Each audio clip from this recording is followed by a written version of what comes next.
All right. Welcome back, everybody, to The Sports Path. This is episode 2 with Scott Butler. Scott, thanks for joining me today. I've known Scott for pretty much all my life. We were best friends probably from when I was in second grade is when. Yeah, 7th and 8th. I think when you were 7, I was 8. Yeah. So whatever age that is, but yeah. So I just had a conversation with Nathan Nutt. It was a wonderful conversation about coaching and about youth sports, that kind of thing. So I'd like to carry that on with you. First, tell us what you're up to. What you have been doing coaching wise and where you're at now and kind of that in between phase, that kind of thing. What's going on? Well, to piggyback off that youth, I'm an elementary school teacher. I teach 5th grade last year. I'm actually going to move up with them this year to 6th grade. Cool.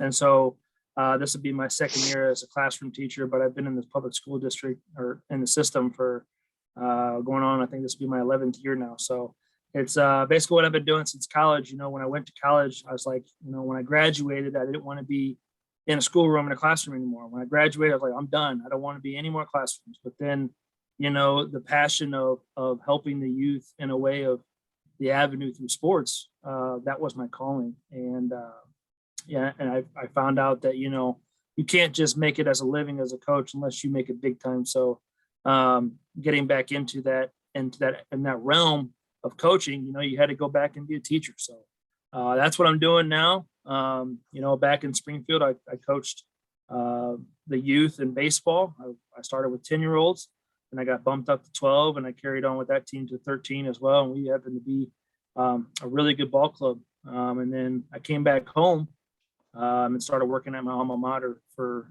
2 sports, football and baseball. So basically been doing that basically ever since college.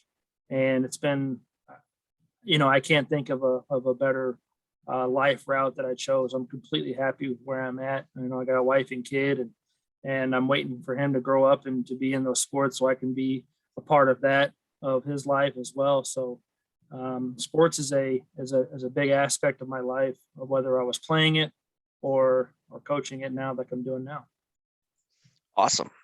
So I'm guessing, based on what I know about you, me and Nathan, we had a conversation of, he's in Texas now. So he sees a lot of kids, playing baseball all year round. Yeah. And, we had a good conversation about that. And there's that argument that if they don't play baseball or a certain sport all year round, they could fall behind in that sport. So compared to, playing one sport all year round or playing multiple sports, what are your thoughts on that? Playing the one sport all year round, focusing on one sport, or playing all the sports that you have the opportunity to play. Yeah. What are your feelings on that? Well, as a coach, and a varsity coach at that, you encourage your athletes to play as many sports as they want to play. Now, if they're not playing a sport just because either they have the ability for, they don't want to, whatever it may be, we ask them to be, in the weight room and working out with the team and focusing their efforts on that sport.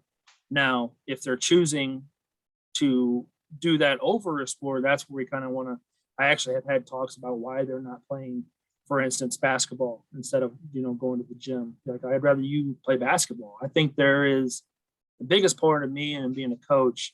I like to drive home life lessons through the sport. Because, the game of baseball, the game of football, whatever it may be, is not a focal point of anyone's life, really, for that matter.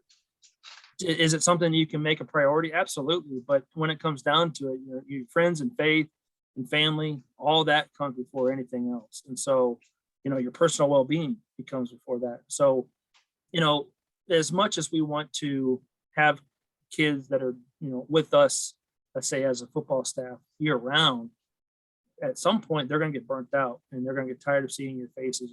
How many times have, you and your brother or me and my sister just gone at it because we're around each other so much when we were kids. And so just think about that and you carry it over to anyone, husbands and wives, they get at each other's throats a little bit too, just because they're around each other, but that's just love. So uh, I firmly believe that they need to play multiple sports, because I think that not all sport or one sport can cover all attributes in a person or an athlete's playing ability. I think every sport has some sort of advantage. And I think that you can learn about a lot of different lessons and ways to go about the ability that you're trying to achieve. So, yeah, I'm a big person of trying to play multiple sports for sure. I mean, I did it myself. I know Right. whenever I was in high school, I hated the word. I hated the way. Not that I couldn't do it. I just did not find the urge to go do it. And so the best way to avoid that was to be in a sport. So it wasn't like I was sitting on home being a bum on a couch, but it was, I do think that, me playing basketball instead of being in the weight room provided me some sort of quickness and agility and lateral movements and things like that that I could need for baseball, especially baseball or football. And then carry on into baseball. I think the quickness and the hand-eye coordination, all that different things can play into all different kinds of sports. And you can say that for literally any sport, comparing it to another sport. So, but yeah, as a person who, or an athlete that played multiple sports, I think that's what carried on to me as a coach as well. Um, and you did play baseball in college. Talk about that. What was your experience there? What level were you playing, and where did you play? All that stuff. Yeah, I went down to Springfield. I got an invitation to walk on. I walked on and I got hurt my freshman year. Sharp line drive down the third baseline, dove for it, and I didn't realize how close I was to the bag and jammed my shoulder into the base. And so there goes my playing days as a possible or potential scholarship player. But luckily, Missouri State had a club team which was able to carry me on, and we were able to play other schools such as Kansas and Mizzou and all those different. I mean, any school you can name it. They had a club team. We played them, so it was nice to represent a school. Maybe not in the capacity of you see on TV, but it was still nice to continue your playing days as long as you possibly can. Just because the reason why you do it is because you love the game. So, like I said, I was never going to be on the College World Series in Omaha, but it was fun to play in the playoffs and whatever that playoffs was, which carried a little bit of weight and intensity, because again, all the players that were doing it just were doing it for the love of the game. And you saw some pretty good players. A couple kids got drafted out of our league, which was something that you could possibly strive for. I knew I had no chance of that happening. I wasn't that good, but I was good enough to play, at least be invited to the actual team's walk on. So, I firmly believe that God has a plan for everything that he does and everything that happens in our lives. So, that's one of those things that I just, took. And it's control what you can control, as a coach, I always say. And, I hurt my shoulder. I can't control what happened, but I can control what goes forward. So I just moved on, and I found some of my best friends. Again, the game of baseball is so minute when you find some people that you can have in your life and can be in your life for the rest of it. So it was nice to find some companionship with those guys, and it was cool to continue to play the game of baseball. Awesome. You mentioned finding friends and family, that kind of thing. Talk about your family. I know your family quite well. Yeah. How did they influence you with your faith and sports and wanting to be a mentor, a teacher, that kind of thing? Did your parents play a big part in that? I don't think, I guess directly, it wasn't like they said, you should go do this or you go do that. You need to go do this or that. Yeah. I think it was just one of those things of how they brought me up. My mom is a big person in faith, very religious lady. My dad was just a hardworking soul that instilled, being able to be so outspoken and outgoing. I mean, both of them are really. They're just people that don't know how to not talk, and I think that carries on to me because of, you build these relationships with these kids, whether they're 18 years old and senior in high school, or they're what I teach, and they're 10, 11, 12 years old, maybe not even that old. So if you have the ability to build rapport with people, let alone whatever age it is, that shows a sign of just being a good person. And I think that's where my parents and how they brought me up was what rubbed off on me, because I could talk to a doorknob and have a full on conversation with it. So it's just one of those things that, again, they didn't say that you have a knack for this, you have a ability to do that. It was just one of those things that they just supported me in everything that I did. My mom actually did encourage me to go be a teacher when I went to college, but I didn't see that at the time, until it came to me wanting to be a coach. And teaching or coaching is on a parallel path. So it's just what you're teaching or what you're coaching is what makes the profession that profession. So, I didn't see, like I said, I didn't see it at the time, but my dad was always an assistant coach for whatever ball club I was on until he couldn't physically do it anymore, which was me playing for a school, like my middle school or high school. And then, mom was always in the stands. I don't think that she's missed a game in her life. So, again, half of being a parent, which I found out here in 3 years that my son's been around, is just being there, being visible. So, while I wasn't one of those kids that, I had to have my mom or dad up in the stands, but I can't say without lying to you that I never looked up there to make sure that they were there. So, again, as long as they're there, that's half the battle of being a parent. So it was nice to have them and have my back for no matter what I did. They still do. Yeah, absolutely. Great people, by the way. Yeah. I know them a little Yeah. bit. So moving forward in your life as a dad, number one, do you plan on having any more children at this point, do you think?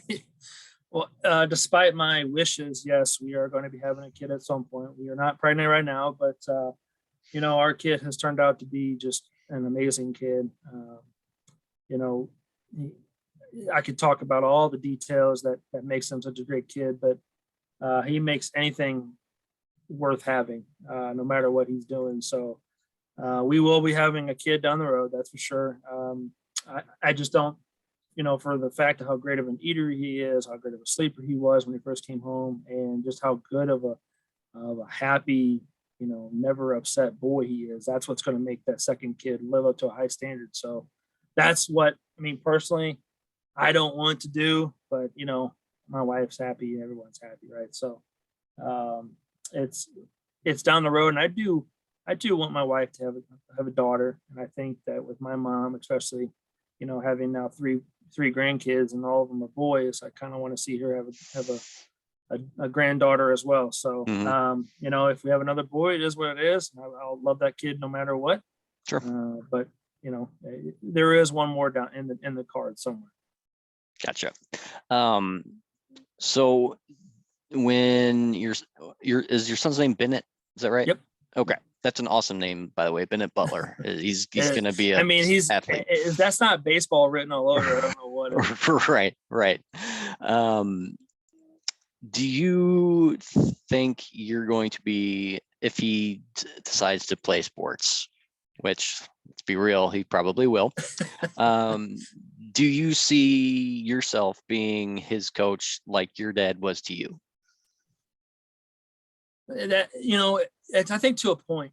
I think what the experience was whenever I gained down in Springfield when I coached the 10U baseball club down there. 10 years old, they're still trying to learn the game. And as a coach, it's especially that was my first team.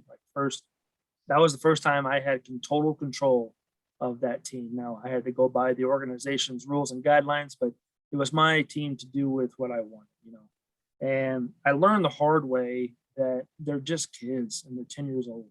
And I hate to say it because the way I acted then and the way I am now, I wish I could go back and have the knowledge I had now. So, it's going to be hard for me, especially with my own kid. I think I'm going to try to keep my hands off as much as possible. And obviously I'll give him the one-on-one work if as long as he wants to do it. But if he's in here and, whatever it may be, and I'm not going to force him to go out there and hit off the tee for an hour, so if he wants the work, I'll be the first person out there to set everything up and put the balls on the tee for him. And so, it's one of those things where I'll do it if there's no other coach out there that wants to do it, and I'll kind of be the trainer, I guess, on the sidelines that will give him the advice off the field. But when he gets to that point where he's starting to get competitive, which I learned was 12U. The next year after the 10U team I coached, 12U was when I bumped up 2 years. And that's when you see the kids start to get it. And that's when you can start to provide that little bit of extra intensity and pressure on them to reach their max ability. And I think that's where I'll come in with him, maybe him and his team or whatever it may be. I have had thoughts about starting my own baseball youth organization as well. Mm-hmm. That would be something that I think that would be awesome to do, but you would need, the leverage and the flexibility for it, such as facilities and some resources and things like that. So that's down the road. He's 3 years old. We still got 10 years to look forward to that, or give or take. So, but yeah, it's going to be hard at times. I know that, but I just don't want to get to that point where I'm that dad that pressures him and pushes him too much that he doesn't even love it anymore. Because you hear those stories all the time, and it just breaks your heart. So, no matter if it's a boy or a girl. So, Yeah. I don't want to be that dad, and I want to be the dad that, you hear on TV where he's like, he was always there for me. He was always, throwing me BP or throwing me front toss, or always there to pick me up, whatever it may be. And I want to be that dad. I don't want to be the dad that you hear a good player not play the game anymore because he or she burnt out because of my old man. So that's a fine line. I think my dad did a good job of it, just because, he played when he was in high school, but he didn't really play after that. And he was always there to provide the help. And he knew a lot about the game, but I can positively say that, I know much more now because of the schooling I've had and because of the playing ability I had and my playing days and all that kind of thing. So I've had more avenues for it. That's where I don't want to have, like, I've done this, and this, and try to show my son up too. So it's going to be a fine line, but I think I have the willpower and the fortitude to know where that line is and not cross it with them. Awesome. I agree. You mentioned burnout at a young age, and I had a conversation with a youth baseball organization about coaching a team for 6 and under. They're a big time organization, national organization, and it was going to be $400 or $500 per kid for 6 and under. Do you agree with having 6-year-olds in something like that? I mean, you said it, about 10-year-olds, they're still just kids, Mm-hmm. So can you see having a 6-year-old in something like that? I could see him being in something like that. I think that's a pretty steep price. It depends on what that $500 covers. But the organization that I first started with, they had the wherewithal and the resources to provide the facility. So it was about kind of like that. I don't think they started until 8U. But they, one of the assets of paying that price was you could come in at any time to the indoor facility and hit or throw or whatever it may be. So, you can kind of make up your $500 pretty quick year round. But 6U, man, that's I don't know. I can't say that I do agree that they need to be in some sort of continuous organization where they can develop, so like I said, rapport and friendships. You hate to see big school districts, have a middle school and they're with these friends for 3 years, and then they go to different high schools. And so, I'm big on continuity, and I think that having a 6-year-old, stay in this one organization all the way through until he's playing for school ball, and then come back for summer, I think that has benefits for sure. Again, that price, it's going to be something where I would have to really dive into to figure out if I would allow my 6-year-old to do that. Again, if my 6-year-old can go in there and hit and throw as much as he wants, whenever he wants, then yeah, I mean, you can set up a payment plan easily, $50 a month, and you're already paid off by the end of the year. So it's not, whatever. I would have to see a lot more than just hearing, $500 for a 6-year-old. I mean, you hear that and it's like, that's extreme. But then again, you got to think about all the amenities and things like that could come with it. So, I'm on the fence about that one. I think, like I said, there's benefits of having a 6-year-old in one organization, and hopefully, he stays with it for however long he can. And that way you can build some friendships. Again, when I was coaching back in Springfield, that youth organization, at least my second go around, I've had some lasting friendships with them. I still keep in touch with the boys that I coach, and they're now in college, and it's crazy to see how much they've grown, So when I went down and watched the high school teams play state down in Springfield, they knew that I was down there. They had no horse in the race. They came up and saw me. So again, it's one of those things that you just build great relationships with people and their families, and then any chance you get, you go see them. So again, the sport itself is so minute compared to what really matters in life, and building relationships with people and finding true friendships that can last you a lifetime, I think, is one of the great knacks that I have. And it's nice to continue to have that today, even though that I've left, I think it's been now 8-9 years ago. So it's it was pretty cool. Awesome. That's huge when you can find something like that that you enjoy and you love. It makes it worthwhile, So you played a bunch of sports growing up. Is there something that made you gravitate towards the sport of baseball more than the other sports, or was it the fact that you were just better at baseball than you were other sports? Honestly, I mean, I played, gosh, what did I play? I wrestled a year when I was like 10. I played soccer for basically up until I broke my leg in 4th grade. I mean, but other than that, I can't think of anything besides the major 3: baseball, basketball, and football. I mean, obviously, you being somewhat decent at the sport helps you, commit to a sport. I don't want to, speak too highly on my ability, but I was rather decent.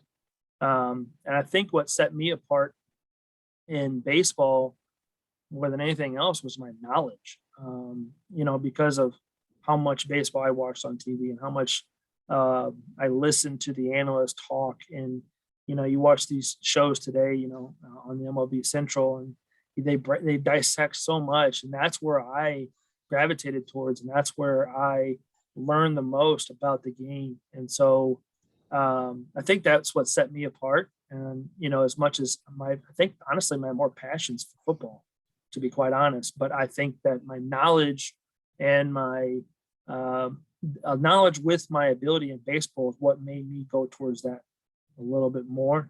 At least I got an offer to walk on at Missouri State also helped. And my graduating class, we also had 10 people that we were pretty close friends with all go down to Missouri State as well. So that also eased the transition a little bit more. So you had some very familiar faces down there as well. But even to this day, football, I have a bigger passion for it, to be quite honest. Not to say that I don't have a passion for baseball, but Sure. When I came to coaching between football and baseball, I chose football almost more than baseball. There was something happening on the same day in the summer, I went to football. I chose football over baseball because of time and whatever it may be. So, but the knowledge of baseball, even still, I know so much about the game and how to play it. I may not be able to play it anymore, but I know how to play it. And I think that's what set me a difference from any other sport. Football, I still am learning. I feel like I've reached, I got all the way up to offensive coordinator for the varsity team, and I'm still learning. And baseball, you can learn as still, but I mean, it's just not as much as what you learn in football. So, Yeah. I try to be a sponge and learn and pick up or soak up everything I can. But baseball, I won't say that I know everything, but I know a great deal amount, and I think that's what separated me, and the way I chose which sport to kind of continue. So I would like to think of myself as pretty intelligent of the game of baseball, but I would say I'm just I would say smart in football, where I can still learn a lot more. Awesome. You mentioned that you were a 10U coach. Did you have any problems or any circumstances with helicopter parents? I mean, well, when your two of your assistant coaches are parents, that's how those organizations do. They hire the non horse in the race coach, someone who doesn't have a kid in the program as the coach, and then they, you pick two assistant coaches who don't get the payments for it. So, I as much as I don't want to say it, but yeah, you do. As when I was 10U, I was even 12U, 13U, you're always going to have those parents. And as a coach, even as a teacher, you're not going to make every parent, every kid happy. You're just not. And if you do, you're doing everyone a disservice, to be quite honest. So it's just the way you deal with those kids and those parents is what's going to set you apart from being an okay coach or a good coach. So, or in fact, probably an okay person or a good person. I like to think I would have a professional relationship with them, but I cannot say the same about a personal one. So it's again, it'd be different if I had a son on the team and I was playing favorites or whatever it may be, or at least having that appearance of it. But to the fact that I have no correlation to this program other than me being one team's coach, it was hard to draw that line, and we've had to have some serious talks with these parents sometimes. But yeah, and that's why I said earlier, I'm trying not to be that dad. Right. And that's one of those, that line I don't want to cross. So, I may have opinions. Of course, I'll have opinions, but I'm going to keep them. I'm going to do my darndest to keep them to myself. And I also know that great 2.5 hour practice can be ruined on a 10-minute car ride home. So, and that goes with saying to any age or any level. So it's just one of those things where I don't want to step on toes. I'm just going to be here as a dad. I'm going to be here to support my son and help him get better at whatever he wants to get better at. And then as a coach, I'm just going to continue doing what I think is best for the program and the team. Me and my son, we watch a lot of baseball, and now they've got that box for the strike zone. Mm-hmm. My son, if there's a pitch outside the strike zone and it's called a strike, he's like, that wasn't even a strike. What's that umpire talking about? I'm already worried about him questioning the umpire. Yeah. Is that something that you've noticed with players or even parents? Because evidently there's an umpire shortage. Oh yeah. Official. Yeah. Any sport. Yep. So is that a main cause of it? Is that parents and even kids are just treating umpires so poorly? What's your take on that? I think that has a great deal with it. I won't say it's the sole reason, but that is probably point number one.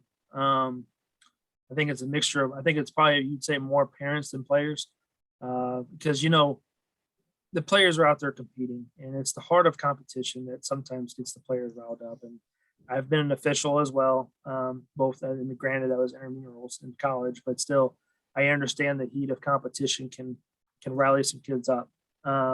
It does me too. I mean, we're all human. But the parents who I also have, they have a horse in the race, they have a kid in play, and they want to see the kid succeed. And, but yeah, I mean, that's a great deal of why there's a shortage across no matter what sport you're talking about. And I think that, again, I think as an umpire or official, you guys they should be able to take a little bit more grace with players just because they're out there competing and battling and trying to obviously do what's best for their team. But, the parents is what's causing some issues. Coaches even get carried away too. But it's the coach's job to go to bat for their players. It's not the player's job. That's, players can have their emotions and their feelings, but you need to check it whenever it's directed towards the official umpires. So I'll take care of that as the coach, but the parents have no room for an excuse or anything like that because they never have the right angle and they never have the right proper view. So, but yeah, it's becoming almost an epidemic, and you see some videos on TikTok and Instagram and all that stuff of crazy parents. I saw one the other day, the umpire just called the game in the middle of it just because he was tired of the backlash. It's a dang epidemic. And so, it's one of those things where there's a line that you can get up to as a player or coach, but those are people that are involved in the game. The parents are there to be spectators. And again, you could say that about umpires and officials. You're supposed to be invisible too. You just make the calls and move on. But that's a whole nother topic as well. But yeah, it's a epidemic right now for sure. Yeah, yes, it definitely is. It seems like we're seeing it more and more. Yeah. My son played a game not too long ago, and an umpire just never showed up. Like he just never showed up. But whether it was because it was a kid or who knows. You were in baseball, primarily a third baseman. Yep. I was a second baseman. Mm-hmm. Mainly because of my lack of arm strength. How do you feel about kids specializing in one position, say third base, second base, rather than, say me or you, catching, playing the outfield, first base, pitching, that kind of thing, being able to move around rather than just being pigeonholed in one position? There's an age where I think you need to start. I think specializing in that position, just and I think that comes with you starting to prepare for high school. So you're looking at maybe 7th grade, 8th grade. You start to kind of dial. I would say 7th grade. You start to dial in what position that yours is going to be. As a coach, it's hard to put Johnny here at shortstop because Billy is way better at it. But as a coach, sometimes you got to pick those games where you can kind of do that, so you get those kids at least the opportunities and reps to do that. But it was. I was kind of I was catching up until I broke my leg, and then I didn't want to continue to squat. So your old man put me at third base, and I kind of never left. So it depends on what the type of kid, how that kid's going to react. Is he itching and scratching and clawing, trying to play the outfield? Then yeah, give him a chance, give him an opportunity. But if someone like me who never raised a voice about playing third or playing short or outfield or whatever it may be, then let him. If he's fine at third base, again, it's what about the kid that you don't want him to not want to play the game anymore. Again, I preach baseball, sports in general is not the most important thing in this world. However, it can be. It's something that you prioritize and can provide life lessons. So, it's one of those things where are you adaptable as a person for your workspace down the road? And if you are, then you're going to be okay with playing different positions. But if you're that type of person that it's, I got to do this or I can't do it, well, now you just have no confidence because now you're not going to carry whatever confidence you possibly could have to your employment. So it's just one of those, it's going to become every case may be different, whatever child it is. So I do shy away from, a pitcher being a catcher, but that would be the only thing in that sport where I would say no, that you should try everything you can. But If you're not catching, you're pitching, then that's just a lot of wear and tear in your arm, especially at a young age. You see Tommy John happen so much nowadays. It's not that, back when we were kids, it was a pretty serious injury. And nowadays it's just, it's second nature to all pitchers. So, it's every child is different. Every case is different. So, I would just say it's depending on the kid. What's the youngest you've heard of a pitcher getting Tommy John? 16, 15. I know I heard one down in Springfield had one at 15. That was a freak accident. I mean, he pitched, and then I actually saw it. He line drive hit his elbow, and it wasn't what caused it. But he said he felt fine. It was more numb, and he, funny bone kind of thing where your arm kind of goes numb. But then he continued in the game, and then he went to the outfield, and then whenever he was playing right, a runner was trying to take third on him on a single, and then that's when he unleashed it, and then you saw him crumble over after he threw the ball. So I think a lot of, he was their ace, and whenever he pitched, I couldn't tell you how many innings that year, but he pitched a ton of innings. And then when back then, you didn't have pitch counts anymore. It was inning counts. You can only pitch a certain amount of innings, not pitches. Now it's pitches. So which is, I think, is a good thing, but as a coach, it sucks just because, you got to go give the guy, and he's throwing a no-hitter through 4 or whatever. So, but, he crumbled over, probably the batted ball didn't help. And then, rearing back and releasing one from right field to third didn't help either. So, but yeah, I think he was 15 or 16, and that was, heartbreaking again back at the time. I was just out of college. So Tommy John was still somewhat serious back then, but I think he's still playing today. So. Gotcha. Cool. Well, so it sounds like he made a recovery. Okay. Yeah. I think he ended up playing independent ball.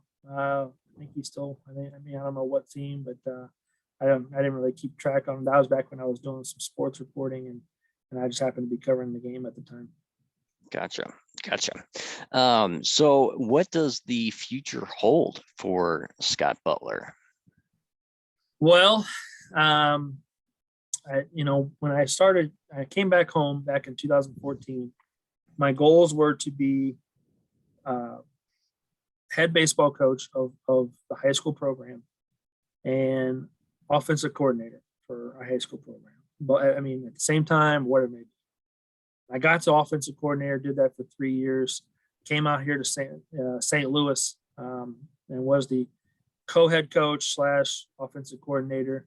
And then actually was promoted until we got co-opted with another school. And then, we can talk the scheduling conflicts, the repercussions of that was I wasn't able to coach. But, that's what the future holds for me. I'm still looking to coach both football and baseball. And I still would like to, I don't know if I can tell you with 100% honesty that I can lead a football program because of, watching my mentor, Coach McDowell, back at Warrenton, how much he does. It's just incredible. And, luckily he lives, I think you can throw a baseball to his house from the high school. So it's so close that he was able to dip away for an hour here, an hour there. But with me, I live in O'Fallon, and let's say Warrenton, I was the head coach there, of how much he does. That was just a lot of time away from my wife and kids. So, I give him much more props. And I don't think he realized whenever he first became head coach way back when that's what's going to take. But that's the type of guy he is, because whenever he commits to something, he's going to do it full and wholeheartedly. And that's the type of guy I am too. So I don't want to let anyone down. But most importantly, I don't want to let my wife and kid down. So, but I do think baseball is a little bit lesser of I wouldn't say importance, but responsibility. And I think that, again, like I said, with my knowledge and my ability to lead in the game of baseball, I think that's where it's going to be. My main goal is to lead my own program someday. And I think I will. But again, the only person that knows that right now is the good Lord himself. So, I'm hoping to one day, and I hope to get back into the game of football, which I do think I will as well, and get myself back up to there as an offensive coordinator like I was, because that was the best 3 years of my life, honestly, when it comes to football. It was so much fun to, everyone look at you. I love responsibility. I love being able to be that person that they look on when things fail or succeed. And so, when things failed, it was my job to fix it. And I think I did a pretty good job at it for 3 years. But, things happen. I got a pretty good job where I'm at right now. And I'm able to spend a lot more time with my son, which I'm totally satisfied with. But one day down the road, I do want to be an offensive coordinator again and a head baseball coach for sure. Awesome. Well, Scott, thanks for doing this, man. No problem. It was a great talk. Let's stay in touch. Always. And as long as you stay off my butt in fantasy baseball, we'll definitely be in touch. Yeah. Anything else you want to talk about, discuss? No, I appreciate you reaching out. It was cool to, I'm always down to talk sports, whether it be whatever sport it may be, to be honest. So, yeah, it was good to hear from you for sure. Good to see your face. I haven't seen your face forever. Yeah. But it was, and I got the text from you and I was like, wow, that's a really cool idea. And, I did something like this on Twitter. I called it, Butler's banter, honestly. And I did a high school football review / preview each week. And it was cool to kind of talk about. And then I had a former player ask me if I was going to do one for baseball, which, hindsight should have done that. But it was one of those things that you didn't think any traction would happen, but to see the likes and views on it was kind of cool. So I appreciate you thinking of me and reaching out to me. Of course, I'm going to help out a good friend of mine. So it was good to sit down and talk baseball, talk life for an hour. Yeah, absolutely. All right. Well, thanks for being with us, everyone. Look out for this one. This is episode 2. There is an episode 1, and hopefully there will be an episode 3. Thanks, everybody.